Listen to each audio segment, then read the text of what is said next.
2. Our place,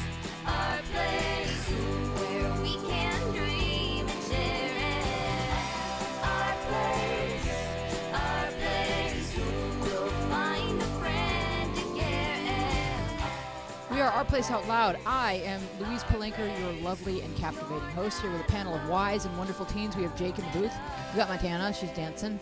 We've got Aaron, Sam, Nina, Rhodey is here from college, and of course we have Allie. So we're all here, and we're all about whatever you're all about. So give us a call at 888-531-7171, and we will answer your questions directly. We are a team of teen experts. Sam was recently in her high school production of Anything Goes. It turned out anything went, and it was pretty spectacular. Yeah, we were there. I was there with Nina and Aaron, and round of applause for Nina. Oh, Broadway, off Broadway. Sam, you said Nina. What did I say? You said Nina's name. That's her. Oh, Nina she was the best audience member there. But What do you even mean? That's comedian instinct kicking in. Yeah. Sam played. Tell us what you played. I played Mrs. Wadsworth T. Harcourt, also known as Evangeline Harcourt in the other versions of the script. She's very like Emily Gilmore, Right. who I was channeling. You were very channeling. snobby and rich and marries for money and once is trying to marry off her daughter to this I don't even know how to describe, but he's British and he's funny and he doesn't know what's going on. He's a British creature. Yes, and it was a really great experience. These guys, they were in the second row. I made eye contact on accident. First time I ever broken character. Did we freak you out? You A did. little bit. Yes. Yeah. And I mean, like, We were her like, mom was waving at me. all right. So here's what happens. So we're there. Sam. Oh All my right. god, yes. my God. Then like, right after intermission was over, announcement. Please do not call out the names of the kids in the show. It's very distracting. But we didn't do it when she came out. We did it when everyone else was clapping. Other kids were like, they would come on and they would be like, "Chad!" in the middle of the play, and we were like, Chad! yeah, Chad's like, what? Pretend there's a Chad. 'Cause No, there yeah, should it was, yeah, and just like, yeah, and I loved that you guys came, and it was a good show. be. We loved it. Yeah. But it was freezing in that auditorium. Can I I tell don't you? feel it. You are a wimp. It was wimp. not freezing. Went to the car, got my parka. Californian. Yeah. Well, yeah, I'm a wimpy Californian. Aaron was like in his T-shirt like he has right now. I'm not cold. Yeah. I didn't understand. We can't feel the air on stage. No, of course not. You're It's dancing. under hot lights. I was wearing If they furs would and let hats. me dance, It was ridiculous. I'd warm up. Yeah. No, they were like, please do not dance. A lot of rules. That would be my Lot of rules. director. Hey, we have a guest in the studio. We do. Yes. So this is Brian Terranova, which is Spanish for Brian Earthnew. Right? Brian Earthnew is here, right? Hello. And you are a music executive. How would you describe yourself? Someone who passionately loves music and I'm blessed to work in it every day. And so what kind of a kid were you? I was very introverted. I didn't care for high school. In fact, I disliked high school so much that I graduated a year early. Yeah. And you went off to seek adventure? I did. I worked for a health clinic from the time I was in a junior, and so my last year in high school, and I worked there for like 5 years. Was going to UCLA for a while, and knew that I couldn't take any courses that would go towards graduation during the summer. And I worked full time and went to school full time, and I knew if I didn't do something with that time of not going to school, that I wouldn't go back to school because I would know what free time was. I was like, oh, free time, yay! Yay. So I got an internship at Virgin Records, which was amazing. I just sort of went there on a whim and was like, hey, looking for interns, and was 18 years old, and really just an amazing experience to work with music and passionate people, and got to see so many shows. And, first day I was there, I got a pack of CDs and was like, this is great. So what were the artists that were on Virgin when you worked there? When I first got there, we put out a Ben Harper record, Blur, the Rolling Stones. Wasn't too long after that, the Spice Girls were a big deal. Do you have a favorite Spice Girl? I was a fan of Baby Spice. Sure. Yeah. Yeah. She's cute. This the one that's Scary Spice. Is that the one that's on America Thinks They're Yes. Talented? Okay. Yay! Yes. All right, she's fun. And Posh Spice is the one that's like this thin. Oh, she's okay. Any questions for Brian? Because we have some kids here that are very musical. In fact, Nina is already a professional musician. Very nice. Yeah, she's very talented, and you're getting to work with her tonight. Any questions for Brian about how he works with talent and nurtures them? Sure. Aaron? So, going off what Weezy just said, like, work with talent, you nurture them. So, I'm just wondering, like, is part of what you do, like, you find new artists and you bring them up and you build them up into what they could be? Is that? Sure. I mean, not in specific. I mean, there's a separate people who do that called A&R people. Okay. But where, everywhere I've been, people have been very, if you find something and you like something, you should take it to us and, develop it from there. So it's not my number one thing that I do, but it's definitely something that, especially now where I'm at such a small company, that I'm sure that, it's if you find something that you're passionate about and turn that passion into somebody else. So Sure. what is your number one? Like you wake up, you get there, and what are you doing? I try to get songs on the radio is my number one focus of what I do. So that involves a lot of, hey, these guys are awesome. Like, how do you? Let's say I'm the guy. I'm at the radio. Hey, Brian. I wasn't even going to take your call, but I thought that this was like my mom, and I clicked in. So anyway, hey, Brian. Yeah, everybody's a little different. Like everybody. No, you have to sell me the record. Go. Well, I don't know what record we're selling, so it's all it's all different, and based on, really, it is. It's such a personality-driven thing that you have to really know the person. Like just anybody you're interacting with, you have to tailor what you're doing to that person, because some people are going to care about chart position. Some people are going to care about sales, and then some people are just going to care about what a song sounds like. So it's really about knowing who you're working and what you're working. Okay, so I'm the person who cares about what the song sounds like. Hey, Brian. Like, what's up? Well, we would have to hear the song. Like again, like I'm Do you come over? You can see yes. being difficult. Yeah, All right, so like, you come there's over. nothing that will replace face-to-face meetings and face-to-face contact. Okay, so you're sitting there, and we're listening to the song. What are you doing? Are you like...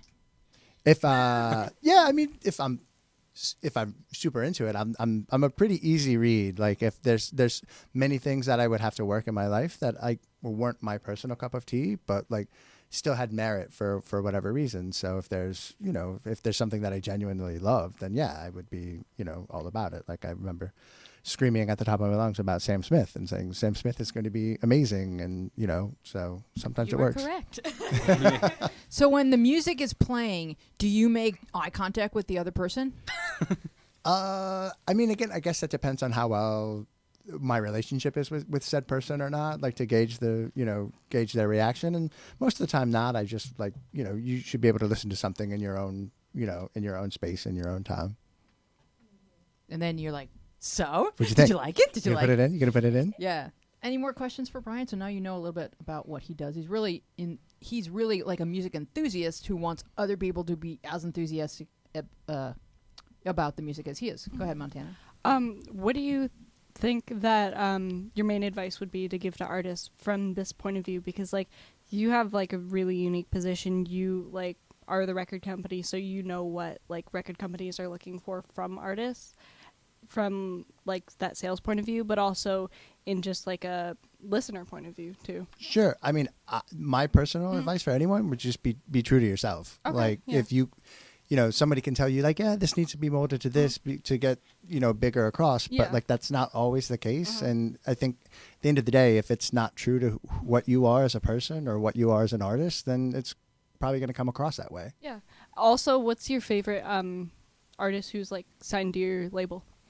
I just left Capitol Records. I was there for 19 years, and I just started at a smaller company that I'm blessed to be at. But there's a young kid out of Las Vegas who's 20 years old named Shamir that I think is going to. I just love the. First off, he's extremely talented. Makes great music, is great live, and just the poise that he has as a 20-year-old is quite amazing, and the message that he has is just remarkable. Yeah. So you're talking about getting songs onto the radio. one question that's not really that important, but I'm just curious: is where? Like, is there a specific location that you're doing this? Like, is this in LA or is this around the country? Or While I was at Capitol, most of what I was doing was I would cover 5 states: California, Nevada, Utah, Arizona, New Mexico, and Hawaii. Maybe that's a little more than 5. And at the new place where I'm at now, it's a much smaller company, so we there's 2 of us, so we cover the whole country. Can you say the name of the company? Yeah, it's called the Bakers Group, which is a parent company of labels under it. Like, so there's a label called XL, which Adele is signed to in the UK. There's a label called 4AD. There's a label called Rough Trade, and there's a label called Matador. So do you feel like with a smaller label that you're going to be better suited or more capable of like following the new music models that are like so rapidly emerging in terms of how people consume music? I think being at a label group our size and being at an independent, it's they are able to mold themselves more into really what they want to be, because it's, they don't have as many people to answer to, maybe, and you're dealing. I think the best exciting thing for me to be there is just how passionate everyone was about music. Yes, I don't think I answered a little bit of that. So what do you see down the road? Let's say 2 years from now, how are people going to be accessing their music? It seems that streaming is definitely, like, whether that be through, Spotify or Beats or whatnot, that seems to be, if you look at countries that have adapted that earlier on, I think like Sweden is like almost 90% consumption of music is done through streaming, and that just seems to be the animal that's at the gate, and that's how that's probably going to work from here on out. And how does radio play factor into that in terms of getting your artists across to people and introducing new artists? Well, as far as, I think in the United States, radio is still the main driver of new music, of how people discover new music, and that certainly might change over the next 10 years. But for now, it's, definitely the main driver of how people consume new music. So it still matters a lot. Yeah, definitely. Mm-hmm. And especially if you look at a format like country, then, that's the sort of the end-all be-all. Oh, yeah.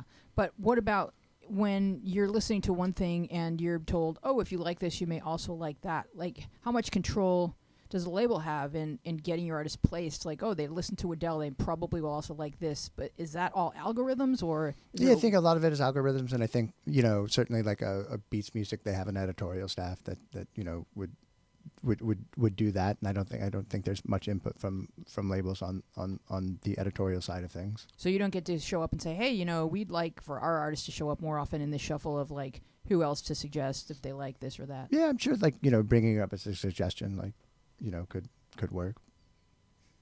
Cool. Aaron?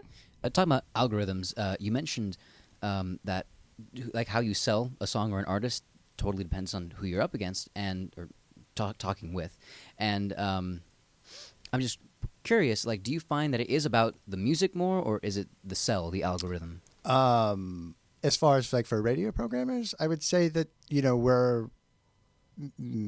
everyone's doing a lot more jobs than they were before. So whether it's being on air, being the program director, also working and doing promotions or overseeing multiple stations. So you have a lot of people who have less time to actually maybe listen to music thoroughly. So yeah, there's you have a lot of people who are very music fans that are programming stations, and you have some who really aren't music fans anymore. Maybe. Yeah. So you said that when you're going to present an artist to these people, when they do not have a chart or like position on the charts, do you bother with it, or do you help them build that? Yeah, that's like, my job is to try to help. Yeah, until the radio. So yeah. Exactly. Yeah. And increase awareness, and you do promotional activities and like exactly. get the artist out in front of people and have them opening, get them positioned. If you watch any episode of Nashville, it's a really good primer in terms of how to promote and make careers. I'd like to think I'm nicer than the guy from the music label. Oh my God, that guy! Oh my God, you are way nicer. But I mean, even just when you're watching Connie Britton walk around, she's like always strategizing, and it's fun. Montana. How do like the charts and like positions on it actually work? Well, I mean, I guess that depends on what chart you're talking about. There's a plentiful amount of charts out there. For what I do in specific for radio, there's 2 monitoring services, one that's called BDS and one that's called Mediabase, that take let's say if we're talking about an alternative record, there's probably 75 stations across the country that contribute to that chart. So those are the stations that I would talk to and try to get. So based on how many spins a week you have on a song, that's the chart position. I'm just curious, like for the charts, how often do streaming numbers come into that? Like, do they affect them? Billboard just started a chart that takes in, I think it's the consumption chart. If I'm not mistaken, that's what it's called. And they take sales as well as streaming. And I believe they're just starting to take like social media into it as well. Oh, I really? love that Yeah. term. The consumption chart. That's what it is. Like You that's- people are gigantic hogs of music. Yeah. Stop devouring so much music. They should just call it like the glutton chart. The Well, music glutton chart. I have a question for all of you. Like, when was the last time you bought an album, or did you stream an album? Or Good Like question. Yeah. like 3 weeks ago. What'd you buy? This one's album. Oh, well, very Nina. nice. Yeah. Nina has an EP. Yeah. But if you didn't know Nina, when's the last time you would have bought? I bought the soundtrack 2 years ago. No, a year ago of like a Broadway show that closed after like 6 months. Yeah. That's cool. That's really, really geeky, but yeah. Go ahead, Nina. And it was a year ago, yeah. A lot of people don't buy music, but I buy music a lot actually, because I like to be able to put it on repeat and like listen to it over and over again without advertisements or anything. But I do use SoundCloud and Spotify when my mom gets mad at me for buying so much music. So and then I go on there and I listen to it. But I do like to be able to listen to it on repeat and really get into it. Yeah, Aaron? And I think the artist should get something for the hard work that they do. So that's why. Yes, there's a big class action suit going on against Pandora, but Mm. that's a whole other conversation. Aaron, what have you done Well, recently? I spend most of my music money on Spotify Premium, but I did just recently, early March, pre-order an album by Madeon, who's a French artist, electronic, up and coming. So, So if you get Spotify Premium, then nothing goes to the artist. It just goes to Spotify, right? No, I believe No. they anytime something gets streamed, they'll get a fraction of. Do See, you feel I like it's fair? support- I Do you feel like support- it's fair? What's that? What Spotify and Pandora and similar music streaming sites, is it fair to the artist, you feel like? I'm not 100% sure what the splits are or whatnot. I mean, depending on who you talk to, most established artists seem to think that it's fine, and most developing artists, because they're not getting streamed as much, have issue with it. I'm sure that it could be a little bit more towards artists, seeming that most artists feel that they're underpaid for streaming numbers.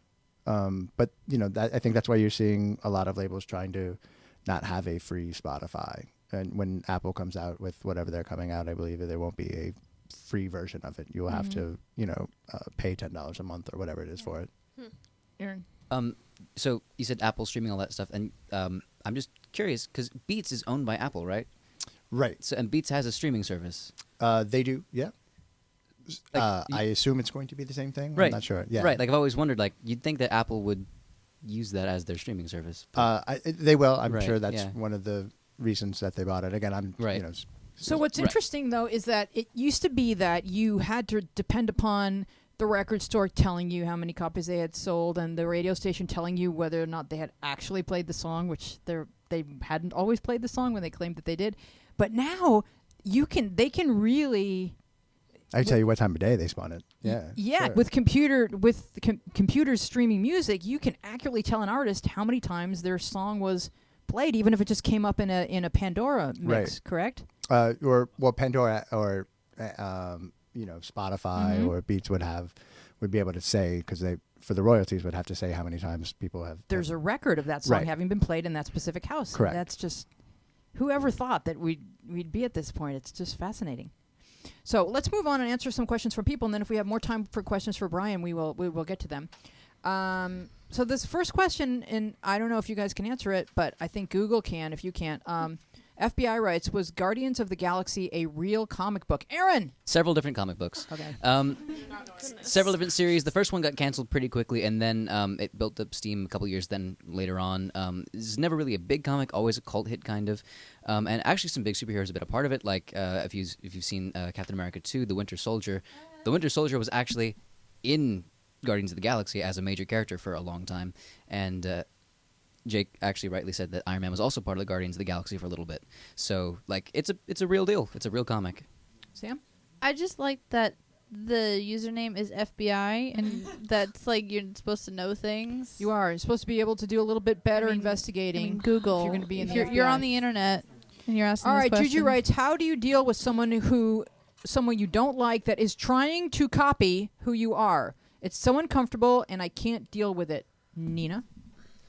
Okay, so I'm just wondering if the reason you don't like this person is because they're copying you, and if so, don't let that get in the way too much, because they might just really admire who you are and want to be like you, and you can. I mean, it's one thing to copy every single thing, but if they admire you and you're sort of someone they look up to, and you may see it as copying, but I feel like you maybe want to look at it from a different perspective. Maybe they idolize They you. emulate you is Yeah, a nice so- word. But you know what, Nina? We get this a lot. And there is an aversion to being copied that some people feel like my individuality is being stomped upon. This kid is getting credit for that top. Oh. And I wore it yesterday. And it just feels like a threatening... the emotion behind it, I think, is just one where you just feel threatened, I guess. Aaron and then Montana? I think that my first question to this kind of situation would be, have you explained to them exactly how this affects you? Because, like Nina was saying, like maybe they don't realize what they're doing, or even if they do, they may think that they're being silly, right? And they don't actually know that they're actually seriously affecting you on a daily basis. So I don't think they're trying to be silly. I think they're just trying to be cool because they think you're cool. right, and even then, if they understood the true implications, right, that would be a game changer. Montana? Yeah, I think that you shouldn't really worry about what somebody else is doing, because whatever they're doing is none of your business. What you're doing, just keep doing you, and if you do that well enough, like they can't completely copy who you are. They can't copy every inch of your personality, and if they can, you need to do something about that. Be more interesting. And I don't want to say like that like in a mean way, but like if you just keep doing you, eventually like they won't be able to copy who you are exactly, because you're an individual no matter what they're doing. Mm-hmm. That's good. And everybody will know that they're a copy, just so you know. Yeah. It's like a young adolescent thing. I dealt with this all like through elementary school with this girl who to this day still feels like she doesn't have an identity and tries to copy everyone. So this person may be copying you, but they're going to move on to somebody else, because it's just somebody who's just trying to figure out like who they are, and they're going to like keep copying other people to Right. see what their image is until they find it in themselves. Right. They're inspired by whatever it is that you're doing, and so I'd say that shouldn't be enough of a reason to hate the person.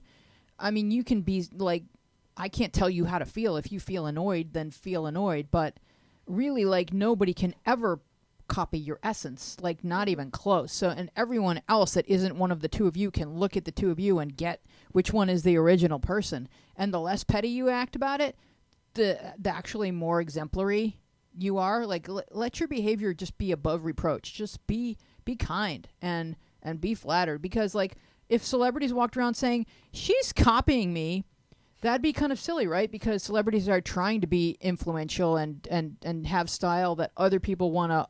That's why Arnold Palmer has a line of shirts, or bad example for this age group, but that's why Justin Bieber has perfume. Damn it.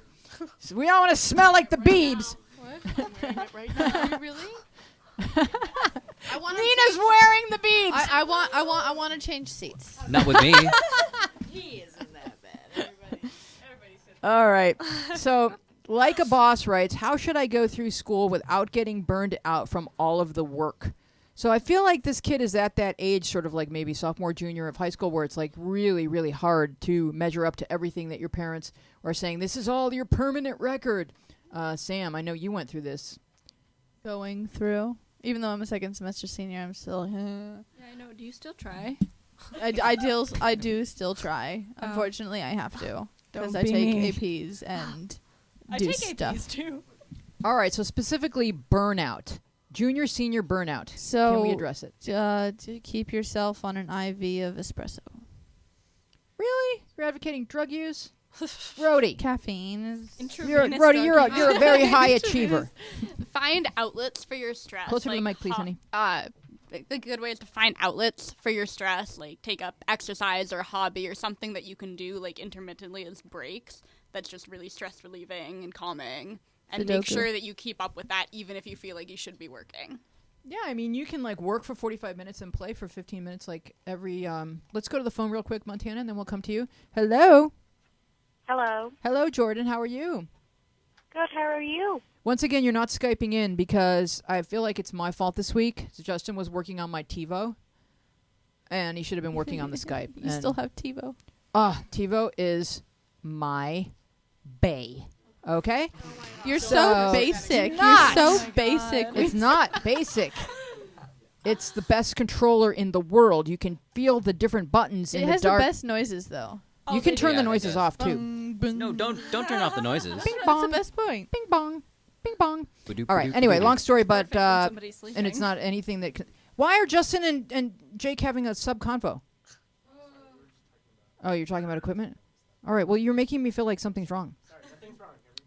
All right. So, Jordan, did you want to weigh in on? Did you want to talk to our famous music guy?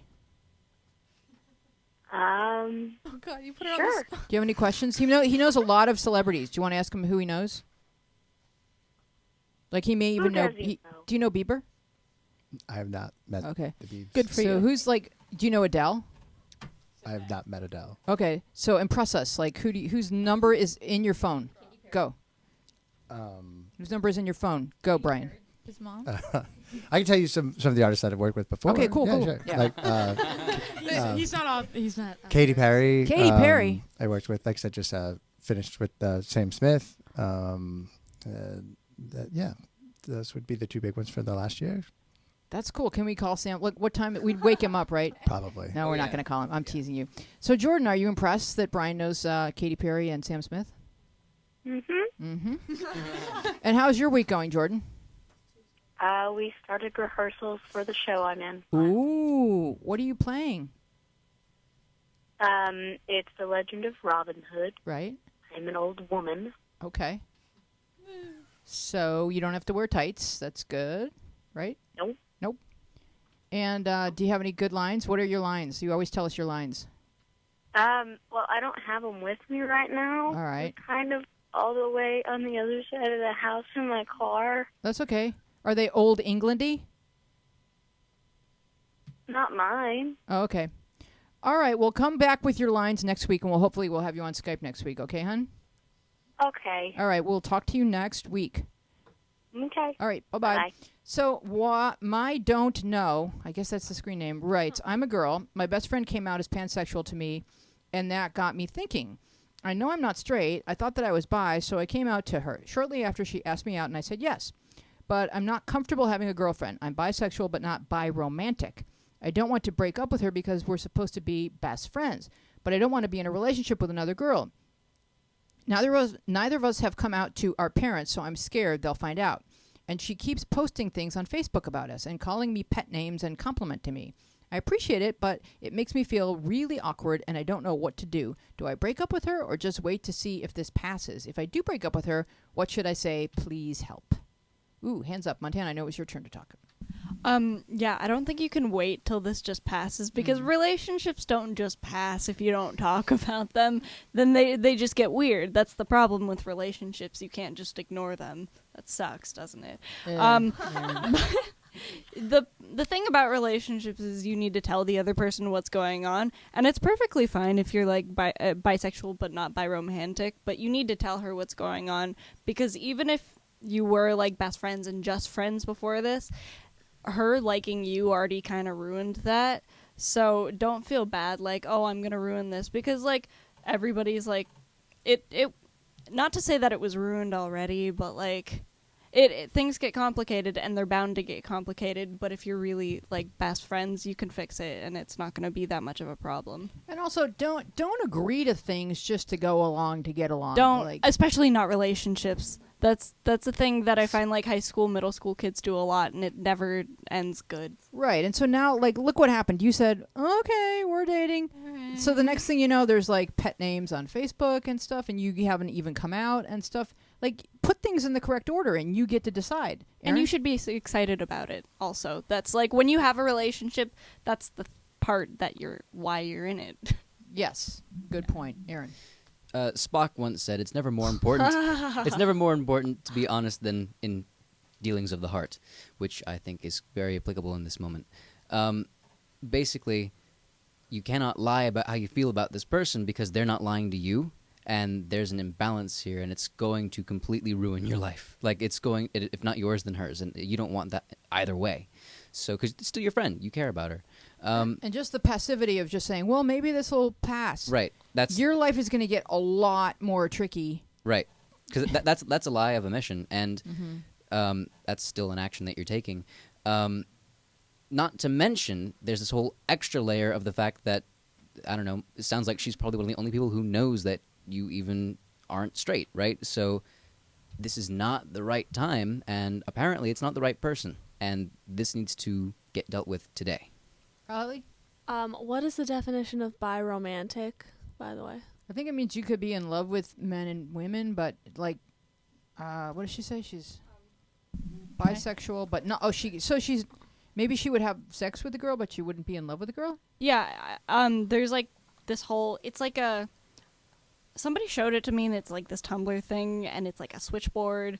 So like, if one, you're kind of like on one spectrum of another, like sexuality, romantic attraction, and there's another one, but I can't think of it, Rhodey. You know what it is. Amorous. Oh, I know what you're talking about. Yeah, it's yeah, a yeah, triangle.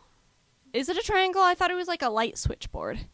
Oh, I don't know. Oh, I don't know. It doesn't really matter. Basically, it's saying that your sexual feelings can be differentiated than your romantic feelings, so you can possibly like have romantic feelings for both sexes and sexual feelings only for one, or vice versa. I think that's true. That's what she said. Never mind. She said I the think vice versa Tumblr bit. says this is a thing. And Tumblr knows. We believe. I'm glad Tumblr. that Tumblr has told me I can feel all these things. Yes, these are things. And so if you're not biromantic, that means you're not in love with this person. And hopefully you guys at your age are not having sex anyway. So then you're not doing the thing in the relationship that should be done, which is being romantic with one another. And you're uncomfortable with that, and you haven't said anything. You're just hoping it blows over. It's not going to blow over. Sometimes you have to be the captain of your life, or actually most of the time you have to be the captain of your life and say what your needs are. Go ahead, Nina. Yeah, just adding on to what you said when she said, what do I say? You should say exactly what you said in this paragraph. Really well said. Yeah, you need explain what you just explained to everyone else. Tell what you're feeling like you did here, and say it to her, and hopefully she'll understand. Yeah, and you could say, you know what, you're my best friend. I am not out to my parents. You are not out to your parents. I'm not comfortable with us calling this a romance. I'm not ready for it. Let's just put that on hold for now. And if she's comfortable going back to being friends, no, Aaron, I'm wrong. I think that's the right idea, but wrong wording, because you don't want to give the impression that you're going to go for her later, because that's not what she's telling us. Or that it's just because of her parents. Or that it's just because of parents, because it's not. It's because of how she's feeling. Yes, but it's some of the reasons that she gave for in this post to me about her not being comfortable with the relationship. She listed these reasons, so I mean, I guess I'm not saying, well, you should say these things that will make her be less brokenhearted. She's going to feel brokenhearted, but you should say your truth at the end of the day. You should say your truth. And if you say things like, if you can say all this to her, you can just read her this. I'm bisexual but not romantic. I don't want to break up with you because you're supposed to be my best friend, but I don't want to be in a relationship with another girl. Neither of us have come out to her. But you can list all these things and just say, can we go back to being friends and not discuss this again until I'm ready to discuss it? Because she may never be. And if this kid wants to be in a relationship, she may want to know that this is off the table with me. Therefore, you may want to pursue romance somewhere else. And not because you don't want this to just be like, kicking the can 2 or 3 months down the road where she's like, okay, we're out to our parents now. Let's date. Like what Aaron is saying is like, don't put it off.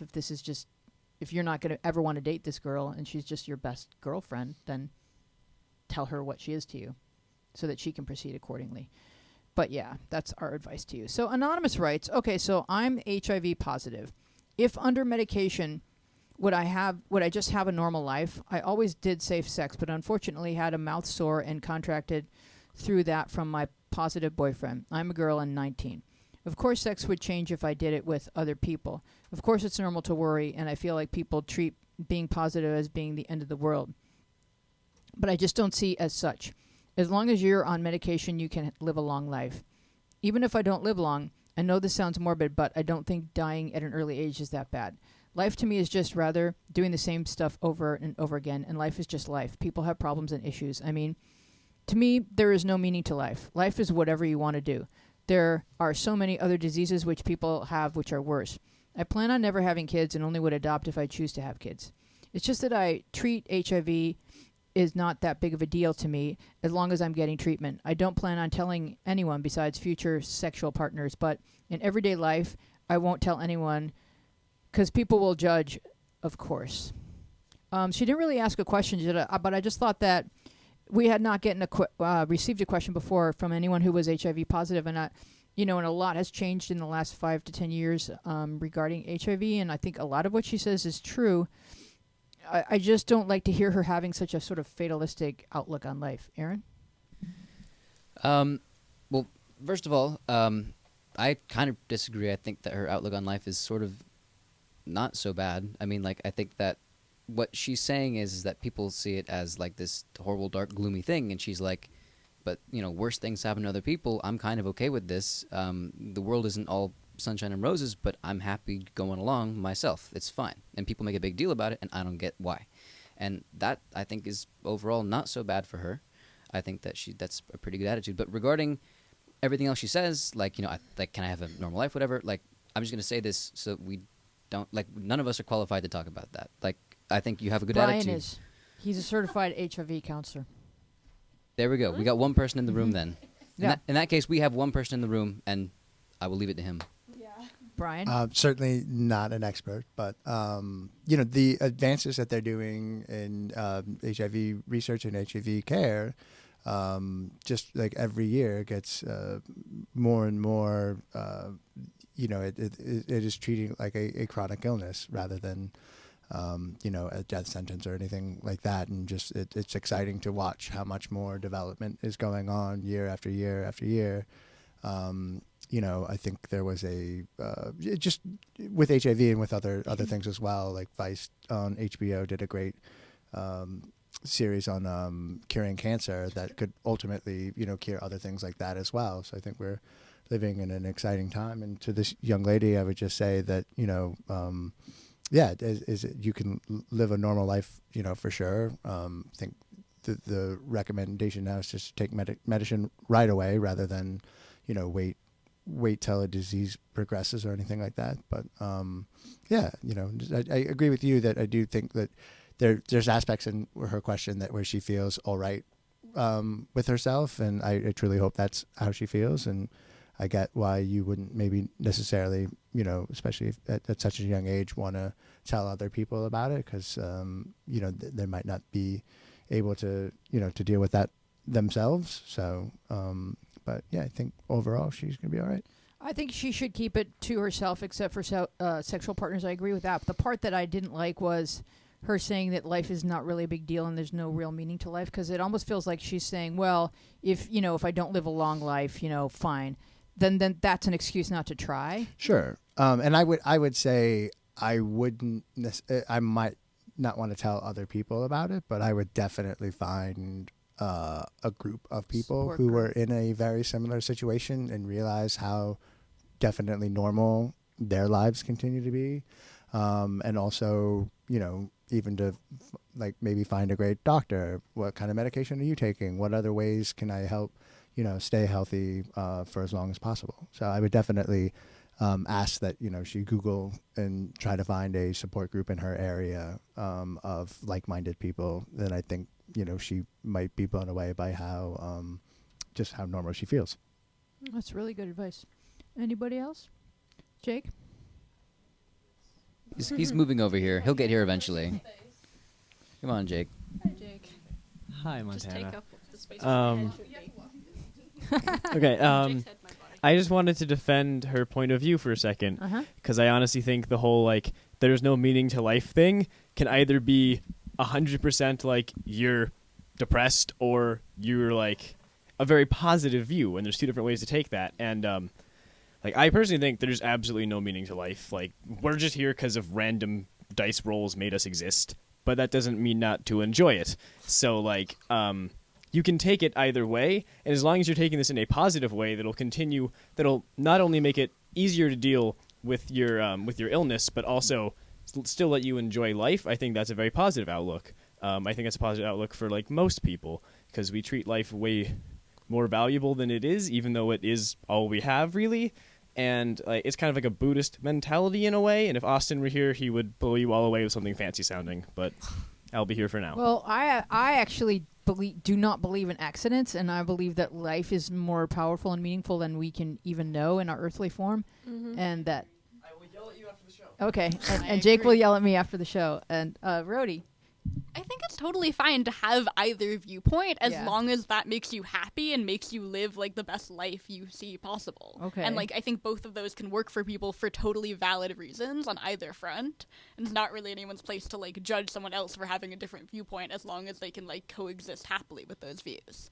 Yeah, I agree with you completely. If everybody in the room is sitting there healthy and debating the meaning of life, but when I have a kid here who's been given this diagnosis, and I think that that diagnosis may have changed the way she sees life and her potential as a person, I don't want her just sitting on a couch going, oh, well, you know, we're all going to be dead soon. I really want her to have future goals and dreams and plans and make her life have as much meaning as possible as any other 19-year-old with all the health in the world. I want her to dream big like everybody else, rather than, because sometimes a fatalistic viewpoint can make you say, what the heck, and try everything. And sometimes it can make you just be like, why bother? And I don't want her to be a why bother. Ellie? I agree with you. I think everyone was put on this earth for a reason and for a purpose and to have an impact in some way.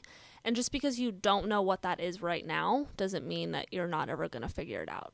A lot of people don't know why they're here and like what they're doing, but just give it time and you'll find your purpose and you'll realize why you're put on this earth. And I really just think it's important for everyone here to just love each other.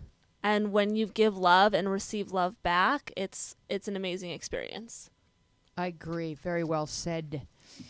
This question, let's see, comes from Anonymous. Do you know him?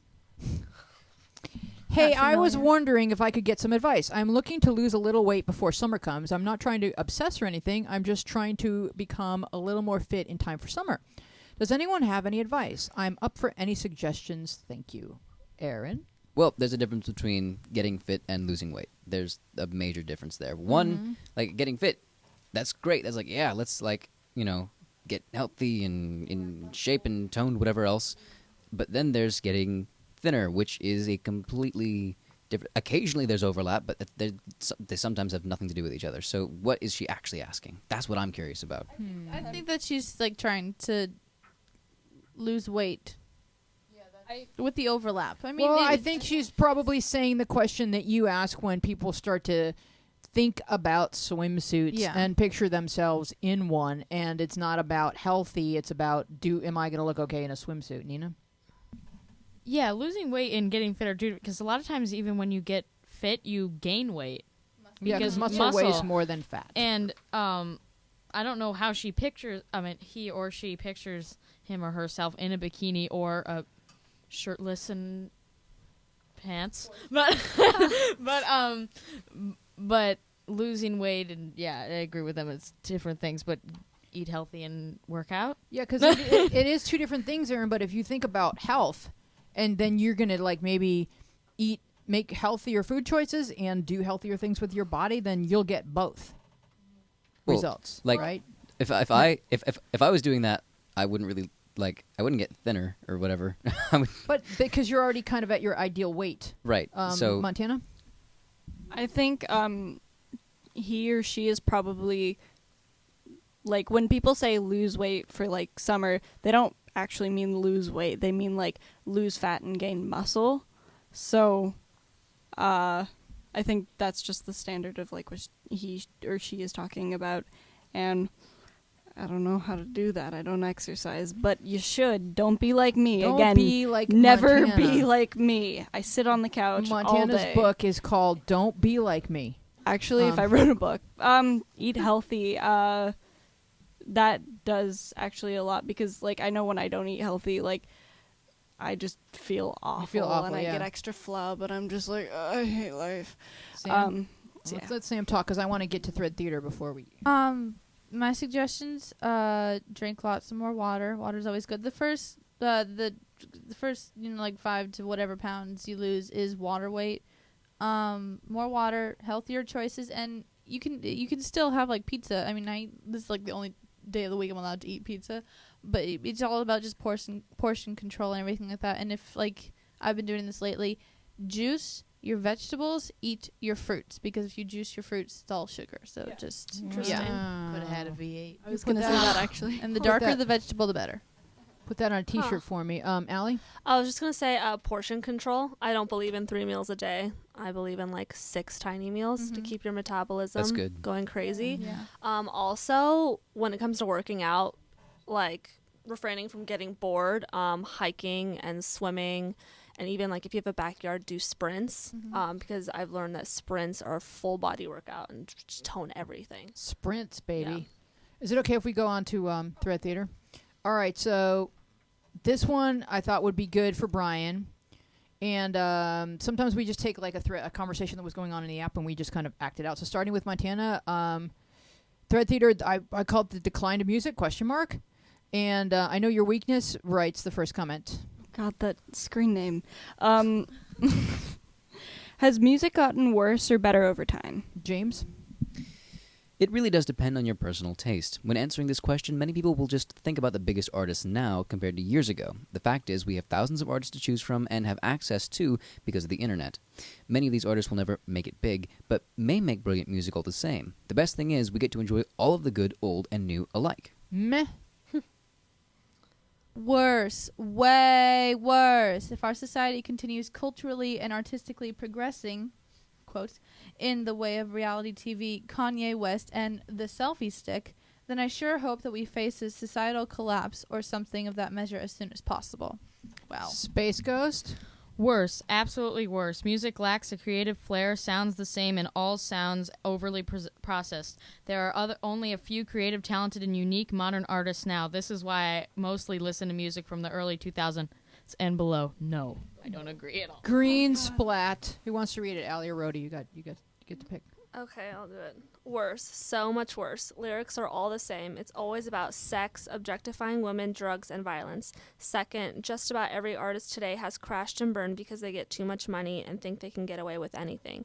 Take Justin Bieber, for example. He had really bad lyrics when he was younger, and now he's drag racing, illegal, and getting in trouble with police. Older music is generally better because the artists are 10 times more talented because they aren't getting their voices edited.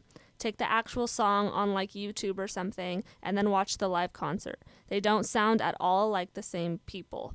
Plus, anyone can press a couple buttons on a computer and wham, so bad electronic music. Okay, just the equating of bad music to the selfie stick is pure genius. And I am impressed. The decline of Western civilization is due to the selfie stick. I'm going to start with Nina, and then we can work our way around the room. Comments? No. I agree with James completely. You cannot bring everyone into the same category and say that every single artist today is bad, because that's totally not true. There are artists that are not. You're only looking at the famous people, and that's your opinion.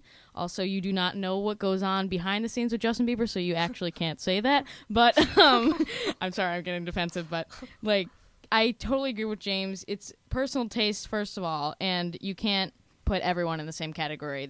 And I agreed, old music is very good too. Obviously, I have not heard every single artist in the world. Nobody has. So it's really hard to say that. You can't. But I was really shocked at how many kids. And she spelled Kanye West wrong, so I So Well, I mean, now I'm not listening. So, really, I wasn't cherry picking out of this thread. It was kid after, and Jenny and Aaron, you were involved in this thread as well, and there were just we were telling them they were wrong. exactly you were, exactly you were. So let's go to. Did you have your hand up, Sam? Because I thought I saw all the hands Show up. tunes are awesome. Show tunes are awesome. Aaron. All right, so basically there are more people making more music that can then be discovered by the most people in history. I mean, by mathematically, music can't really feasibly be worse than it has been. It's arguably only better. Like, there is more awful music being made, undoubtedly, but there's also, by sheer numbers, there must be as much, if not more, great music being made. Well, I don't really know what these kids are listening to, because when I listen to the radio, I hear a lot of really good music.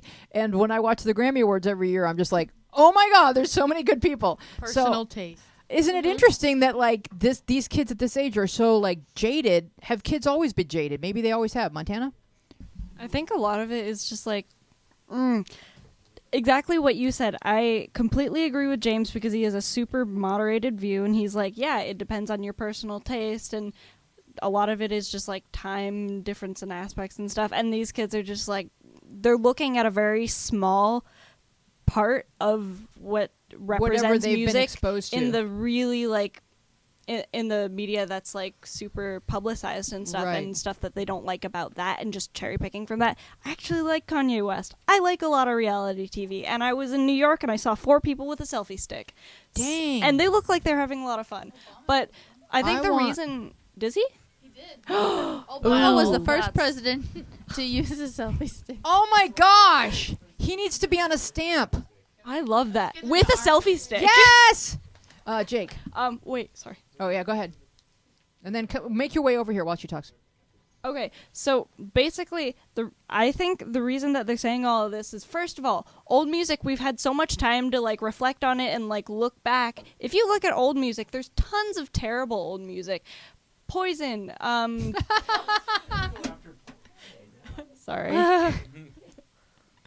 Yeah. And I'm just not gonna. I'm gonna stop listing things because I'm Yeah. gonna offend people. Right. This is my personal taste, and that's fine if you guys like that stuff too. But like, that's partially why, partially your personal taste. Oh, also, she's saying I listen mostly music early 2000s and below. Does anybody remember early 2000s music or like a lot of early 2000s fashion? Some of it was really good, and then some of it was just really awkward. So like, just think about what you're saying. And a lot of the artists aren't more talented now or before. It's just that a lot of the artists that were back then had to have like different training to be able to like make it in that stuff. And there are different factors that going into like quote unquote making it nowadays that you have to be like that like for instance back then it was super okay for everybody just to cover each other's songs. Now you have to like write your own music, and if you don't write your own music you have like a songwriter or something, but you have to do new songs. That's not a then now. That's a pendulum. Back, forth, back, forth. Let Jake make his point, because then we've got Jake, Brian make your to go point. to. Okay. The selfie stick was invented during Obama's presidency. How would any other president use it first? Time travel. Also, I was just like a I fact. You know know. how like Queen Elizabeth is the first monarch to ever appear in 3D. Whoa. That's how Well, she did her like Christmas or like happy Christmas. that's actually Ah. really Don't really great. hate Really but Yeah. also I Yeah, read man. I don't remember where I heard this quote from, but it was from some article I read comparing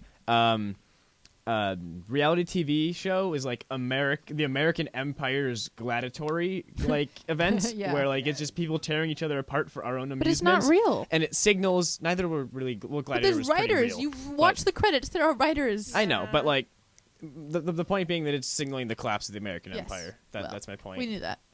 Brian, music then, music now. What are your thoughts? Could not be more excited about the state of music. Much to your point, Yay, I'm so there's happy to hear so many people who have access to make music. You don't have to go into a studio. You don't have to rent a studio. You can do it from this room. You can make a fully produced album. From Oh, we have. from we a- could all yeah. start singing right now. So to me, that's what's exciting, that you're going to get people who might not have ever had the opportunity to record something and find it. And if you don't think music's that great, you're just kind of lazy. I Not agree, really. Brian. That's There the you best go. statement ever. How do you feel about reality TV music competitions? Can't say I've ever watched one. I watched. Wait. I take that back. I watched like maybe half a season of The Voice, and then once it got to America picking, I was like, a popularity contest. But But if they asked you to be a judge on one, would you go? no, No? no. So it's not Those chairs really look real. so awkward. Yeah, they're I awkward mean, what's chairs. up with like Usher? His feet are up in the air, and He's Usher. I don't Yeah, know. I got asked to go on The Voice twice, and I turned it down because it's all about the show. Really? That's because the producers and everything, my vocal coach, she works with them, and she said, you know, you can do this. It's great exposure, but it's very orchestrated. So they have to give you like a backstory, or like, Well, okay, not I was necessarily that, but picked on, but, and you know, they called sometimes me Goldilocks. sometimes and- the chair turns, or Yeah. sometimes it's very orchestrated, and it's all really show. And yeah, obviously, but that's why I chose not to do it, because I wanted to be my own artist, and I wanted to be able to tell my story the way I want to tell it, not good someone for else. you. It's really cool. I All right. have a funny story about that. I did one of my college auditions right in the room next to The Voice, so I got to hear all their stuff, and some of them were really bad. So we've got all 4 of these kids on the panel are actually really good musicians and singers. I'm not sure about. I can blow the shofar. That's my musical instrument. You can blow the shofar. Really nice. It's a ram's horn. In tune. Yes. Really? There's like 3 notes, and I can blow each one. All right. So what? Now we've got 4 minutes. What are some new artists or good music currently that maybe, because Brian, you said if you don't think that music is good, you're being lazy. You're not really, because it's really all right there for you. Used to be you had to go down to the record store. You had to go up to the guy and go like, "Hey, I like this. What else would I like?" And you had to invest money, and maybe you liked 1 or 2 songs, but you didn't like all of them. So now everything is available to you. Who should people be listening to? We're going to end with you, Brian. Aaron. Well, like I said earlier, I bought a pre-ordered an album recently for Madeon, and I think that everyone should hear him. He's amazing. He's like 20. He started when he was like 16 on just like some mixing boards in his house, and he's from France, and he does the most amazing electronic music that's just got a lot of heart and soul in it, and it's very human sounding. And it's his first album ever. He's just had like things that he's put on YouTube since like just years and years ago, and now he's finally culminating into an album, and he's got some great music videos going on, and he does all his own art. He's just like Spell the name, please. Madeon. Okay. Madeon, yeah. Cool. Montana, your picks? Okay. Lately, what have I been listening to? Lots of Little B. I found this new rapper, kind of, named GF Retro. Check him out if you like anime stuff. God, what else? I've been also listening to a lot of really old jazz, so like Charlie Parker, Coltrane, Wayne Shorter is bae. I love him so much, and it's not weird because he's like 70. Yeah, I would not totally like be his best friend. Yeah. Let's see. Horse Silver. Roy Hargrove is a newish jazz artist, and he has some more stuff that like if you don't like jazz, like you'd probably like that. Jaco Pastorius. Lots of Chaka Khan lately. You have I love really her. eclectic taste. That's great. Yeah. Oh, Rammstein. Okay. Favorite. They're so good. Sam? Anything, Sam? Show tunes? Yeah. What? Oh, particulars? Yeah. Well, if you want something meaningful, Pippin. Something like groovy, listen like Motown or like Wicked or Legally Blonde if you want to get annoyed by the word, oh my god. But I'd like I prefer like the Rat Pack. Seriously, I love Frank. He's so sexy. So Frank is sexy, yes. even though he's dead. I have two people. One, there's this girl named Aurora, Aurora, and she's Australian, and she has a totally different look, and she's really good. She favorited my tweet on Twitter, and she had like no followers or anything, and I listened to her music, and I was wow, because usually you don't get that. You don't actually. It's usually not very good if a random person that doesn't have a big following, but it was really good, so everyone should listen to her. And there's this new person called Shawn Mendes. Mm-hmm. He's really good. He's guitar and voice, and he's really good. So Mhm. that's what I. See, that's the opposite of laziness. Someone favorited your tweet, they didn't have a lot of followers, and you still listened to her music, and you discovered somebody. And that's what you have to do to find new great stuff, is like be willing to poke around and see. All right, What should we be listening to? Brian. I'm obsessed with a kid named Shamir. Shamir. Yeah, and that's what's been taking up most of my time. All right, cool. Can he come on the show? Sure. All right, we'd like to meet him. All right, good. So we'll see you next time with Shamir. We've been here with Brian, and I'd like to thank all of our panel for being with us. And you guys are fantastic. Brian Terranova, check out his new music label. All the music on it is great. Say the name again. Beggars Group. Beggars Group Records. I'm Louise Palanker. We are Our Place Out Loud, and we will see you next week. Bye-bye, everybody. Out there wandering, I've been in here wondering, hoping, reaching, wishing I could find my